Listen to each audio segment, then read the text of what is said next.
Hi everybody, welcome back to Hogwarts and all homeschool. Last time I posted video, it was to talk about who we are. It was the first day that we were doing homeschooling since the children have gone back to school, and I also gave an introduction to Monday. I'm trying to break our first week timetable down day by day to make it a little bit easier. But if you want a full breakdown of what we do, including lots and lots of links to websites, links to where we purchase our equipment from, and some free downloads for some of the posters I've made or worksheets I've made or anything else that I've found online, then you can visit me at www.hogwartsandallhomeschool.com and check out my timetable blog on there, and all of the information is on there for you, so you don't have to listen to this if you don't want to. So I'm going to go through Wednesday's timetable with you and how that went, and also do a short review on this book, which is the KS2 Science book, which I bought from Amazon, which will be interesting. So Tuesdays in our house is a free day, so I won't be doing a video for that. It's just a day to go somewhere, and that could be related to what we're learning about, so a free day out somewhere, or just, you know, gardening. It's something that's going to be beneficial to their education at least, but still it's going to be a day out nonetheless. But Wednesday starts the same as Monday at 10 o'clock with 10 minutes vocabulary and 10 minutes maths in their books, which I've showed you before. If you don't know, it's these Carol Vorderman books, which I bought for about £4.49 on Amazon, and they're pretty good. One thing I did notice is I was putting an awful lot of emphasis on rewards when we started on Monday, and I quickly realised that actually there were no consequences. Part of the reason for that is I wanted to really step away from Yeah?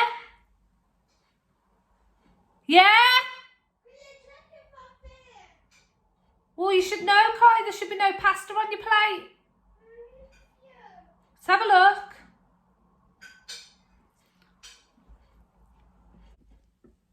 Okay, I'm back.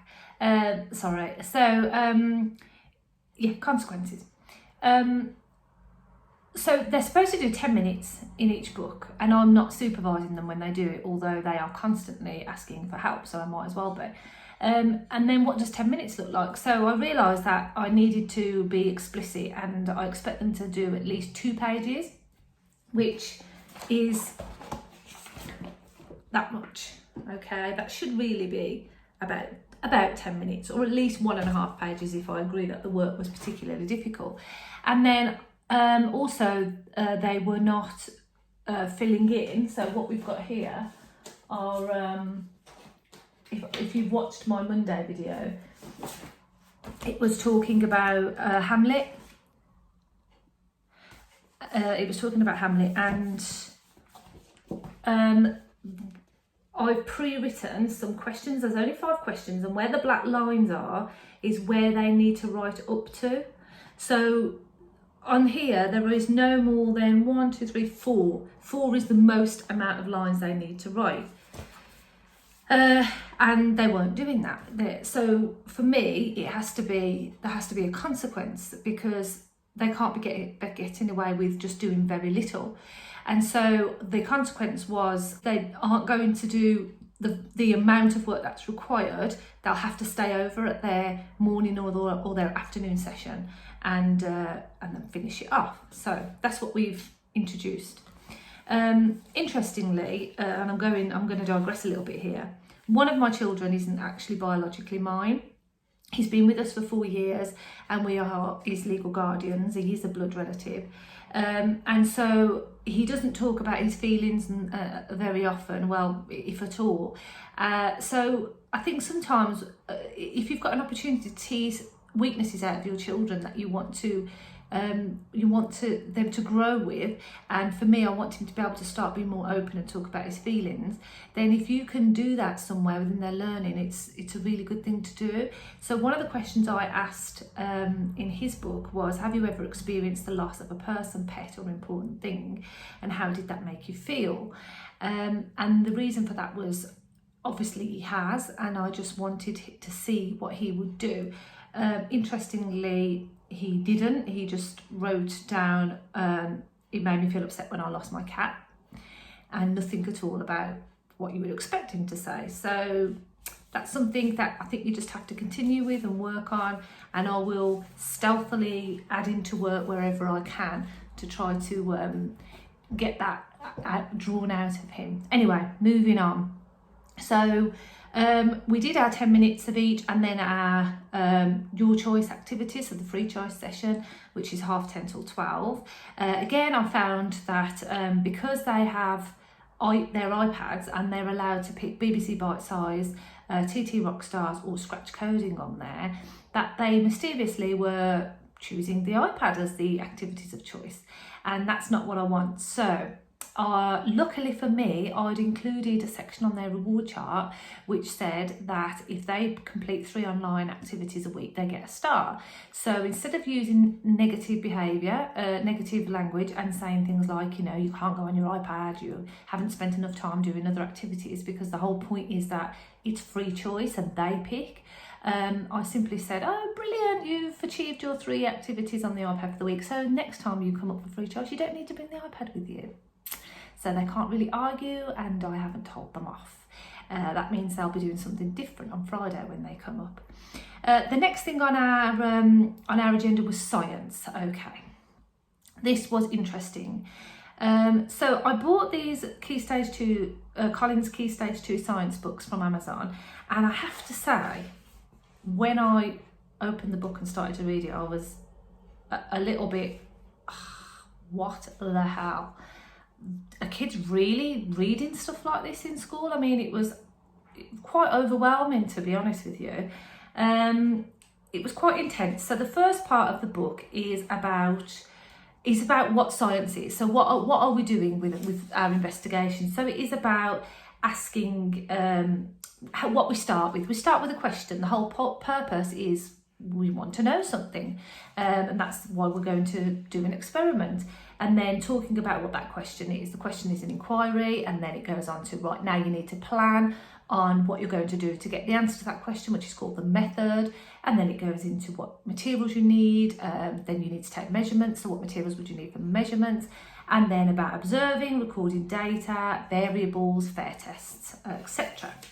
And then there is, at the end of that session, a practice questions. Okay. And there's only 7 questions on there, but it does require them to be really listening. And on their reward charts, they do have a section where if they complete 50% of the questions correctly, they will get a star. Now, I made a last minute snap decision before we started the session that they weren't going to get it if we read from the book. So instead, I quickly pulled down some BBC Bite Size videos about science, introduction to science and what it's all about. And it didn't work. They were totally disinterested. Automatically, I felt tensions running high. My voice was raised, were starting to raise. They were getting upset. Tears started to come, and I just thought, no, we've got to pull this back. It's all going wrong.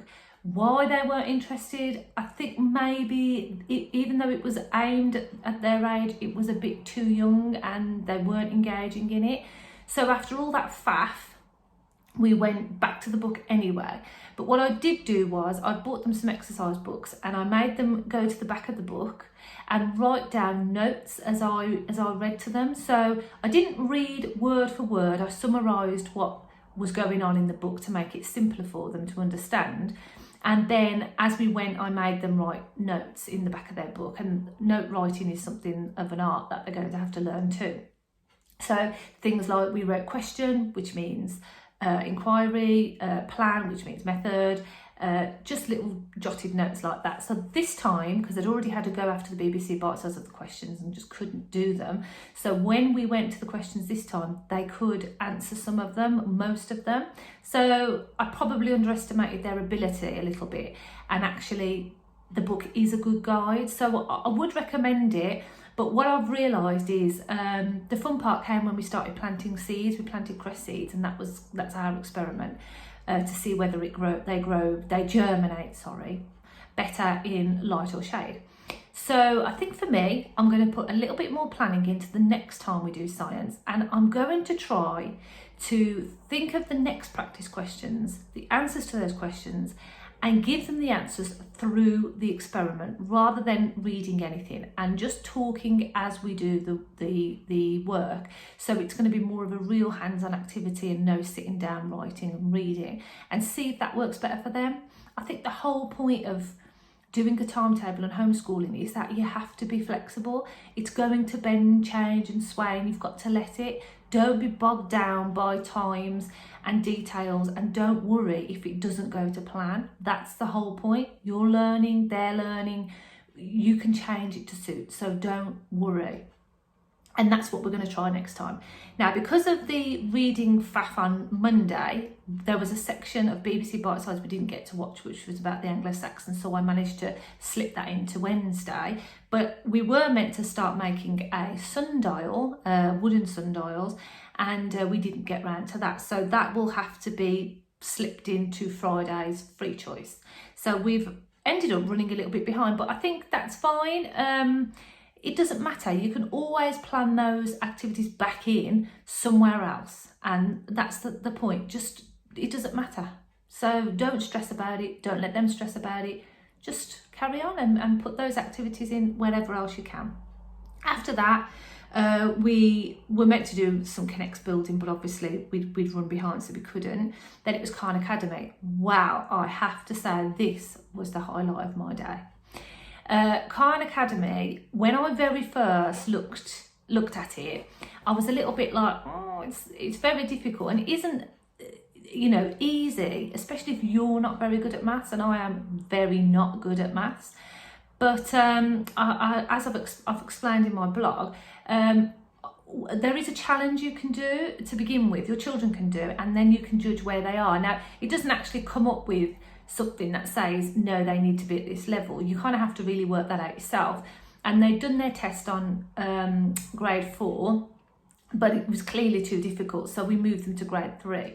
Now, I also put myself on as grade 3, so what my intentions are, and I've stuck to them so far, is the night before we do the Khan Academy, I will do the tests online, and I must say I have learnt a lot about place value and number puns and all of that. Palaver and expanded forms. I mean, I finally get it. I mean, not just that, but these Carol Vorderman books, with it, it's just like the pennies dropped for me. So it's been brilliant, because when they ask me for help, I'm not sending them off to Dad anymore.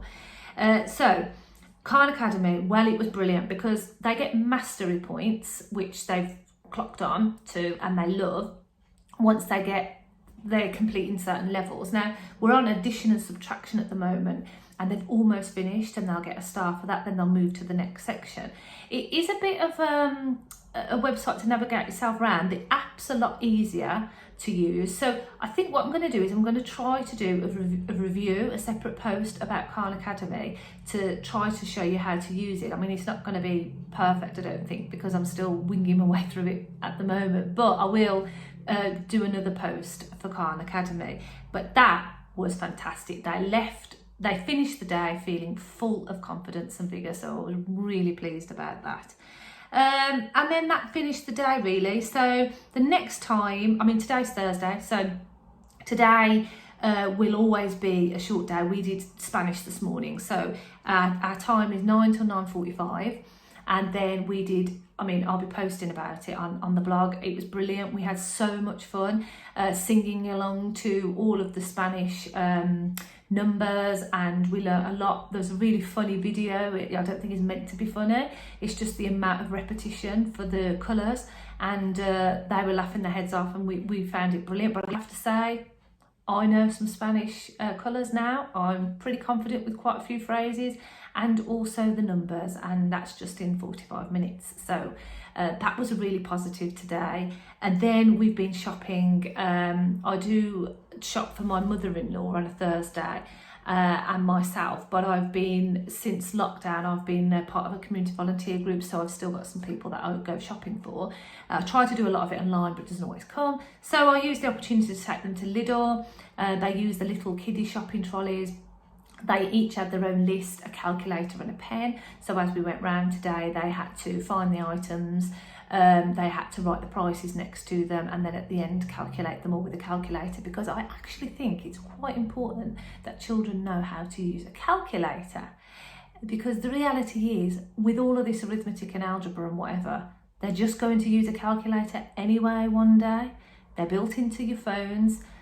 You can use them on Excel spreadsheets. They're probably never going to need any of these sums, but you never know.